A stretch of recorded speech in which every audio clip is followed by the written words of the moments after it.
Okay, it's a block, right? But it can be a symbol of this can represent so many things. So now you're given a child who has limited experience in life. They're little kids, limited vocabulary. But now you're giving them endless possibilities on how to represent their world.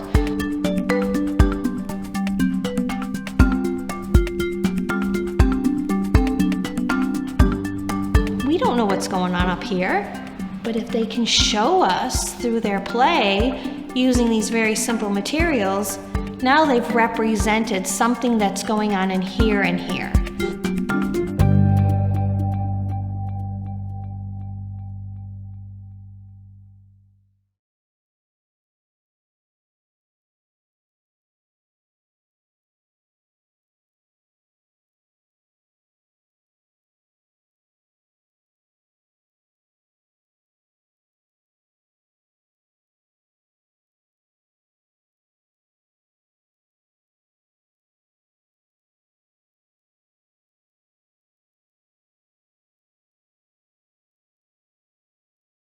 Para o Froebel, por conta dos processos de interiorização e exteriorização, é importante que a criança esteja sempre em movimento. Então, a criança estar sempre ocupada é algo fundamental para ele. Por quê?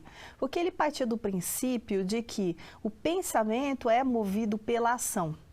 Então, a criança ela só consegue pensar e desenvolver o seu pensamento quando ela está agindo sobre o mundo no qual ela se encontra, ou sobre os objetos. Isso ele vai retirar da observação que ele faz das crianças pequenas. Essa ideia dele é uma ideia à época muito avançada, né? Porque ela não era uma ideia muito difundida. Mais tarde, vários dos psicólogos contemporâneos vão confirmar que a criança, em especial a criança entre 1 ano e 3 anos e meio, ela realmente vai construindo o seu pensamento e as imagens mentais que ela faz desse mundo que a rodeia através da ação e do contato com os objetos. Então, o Froebel, ele dá o primeiro passo nesse sentido, de apontar para isso e para a importância disso para a educação das crianças.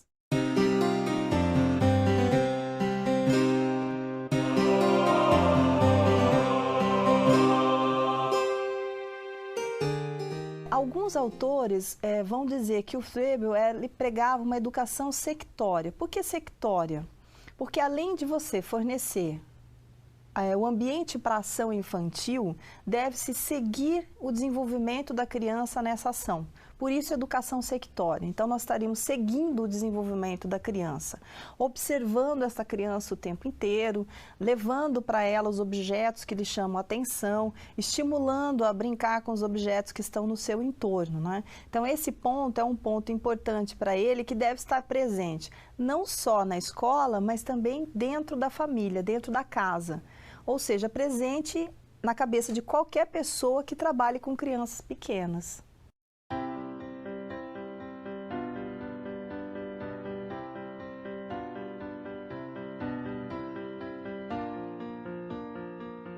Como Froebel foi um autodidata durante toda a sua vida, ele partia do princípio que a educação ela também deve propiciar à criança momentos de liberdade, aonde ela busque aquilo que lhe interessa, vá atrás daquilo que lhe chame mais atenção. Esse era o princípio da autoeducação livre. Então, quando eu coloco para ele a criança em ação, a criança naturalmente vai se autoeducar. Ela vai buscar coisas, ela vai se interessar por coisas. Por quê? Porque a natureza, o mundo que a rodeia é um mundo muito instigante.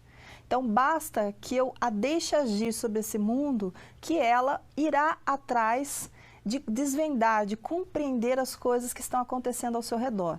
Então, esse é um princípio que distancia o Froebel mais ainda da escola tradicional.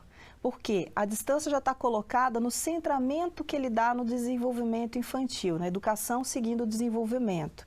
Agora, quando ele coloca como princípio a autoeducação livre, ele se distancia de vez da chamada escola tradicional. Por quê? Porque em nenhum momento você terá, nas escolas do Froebel, um professor a conduzir o processo de ensino-aprendizagem. Esse processo ele deve ser conduzido pela própria criança.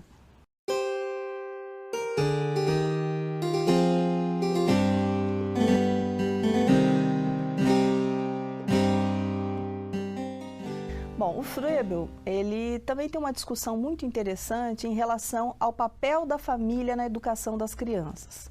Atualmente, vem se discutindo muito isso, né? A participação da família na escola, como que os pais podem auxiliar o próprio corpo técnico da escola a gerir democraticamente o ambiente escolar. Pois bem, o Froebel, ele já pensava nessas coisas, porque ele não conseguia acreditar numa educação que fosse feita à parte da família na qual a criança está inserida. A família, para ele, é a primeira educadora da criança e deve continuar a educar essa criança pelo resto da sua vida. Mas, para que ela eduque de uma forma adequada, é importante que a família conheça os princípios educacionais que estão sendo desenvolvidos, no caso os dele, né?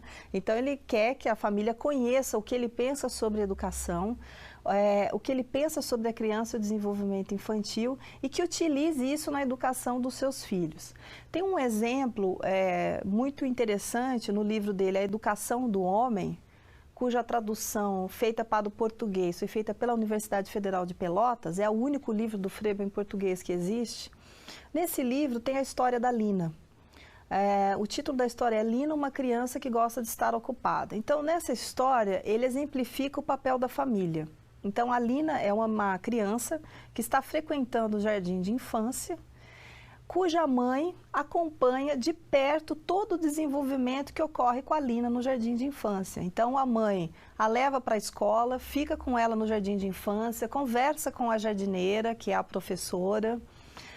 A mãe faz atividades em casa que foram estabelecidas pela jardineira, procura continuar este processo, inclusive o diálogo, deixar a Lina livre, o brincar com ela. E a Lina vai se desenvolvendo de forma surpreendente graças à união do trabalho do jardim de infância com o trabalho da mãe. E aí vem uma outra coisa importante. Quando ele fala em família, ele não está falando do homem, ele está falando da mulher.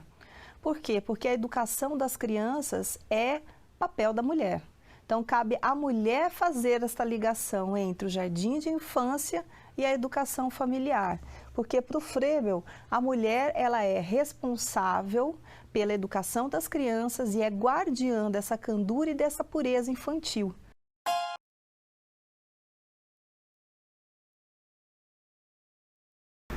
Olá, tudo bem? Vamos falar sobre mais um teórico, Pestalozzi. Pestalozzi nasceu em Zurique, Suíça, em 1746 e faleceu em 1827. Este pensador, considerado o reformador ou o promotor da escola popular. Embora a posição da pedagogia seja um pouco obscura, ele defende a ideia de que a escola precisa simplificar os conteúdos dados e evitar o decoreba. Fundamenta a educação no respeito e no amor, como forma de reconhecer, manter e promover em cada ser a dignidade da pessoa. Pestalozzi foi o educador que pôs em prática os princípios do empirismo que, antes dele, já começava vagamente a influir na opinião dos professores. Se a vida mental resulta da experiência sensorial ou se por influência se desenvolve, então educar como tem essa citação aí, construir na mente do aluno uma experiência definida à luz da percepção sensorial clara. O emprego do método empírico no estudo dos estados mentais levou o filósofo do século XVII e XVIII à compreensão de que a vida mental resulta da experiência sensorial. Esse novo ponto de vista psicológico produziu também uma mudança na concepção de educação. Então está aí um trecho, Educar deixou de ser treinar, disciplinar as faculdades e assume o sentido de enriquecimento da experiência sensorial. Os dois aspectos característicos do processo de Pestalozzi são, portanto, começar com as experiências da criança pela observação para ver ideias claras e prosseguir por meio da instrução oral, cuidadosamente para o conhecimento sistemático e organizado. Em qualquer ramo, disse Pestalozzi, o ensino deve começar dos elementos mais simples e processados gradualmente, segundo o desenvolvimento da criança. Desta maneira, as concepções produzem profundas mudanças na escola. Influenciou profundamente a educação. Ele fez uma grande adaptação na escola pública. Ninguém acreditou mais do que Pestalozzi no poder da educação para aperfeiçoar o indivíduo e a sociedade.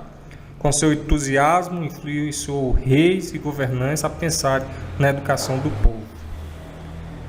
Deu novo impulso à formação de professores e ao estudo da educação como ciência. Foi o primeiro a tentar fundamentar a educação no desenvolvimento orgânico, mais que a transmissão de ideias.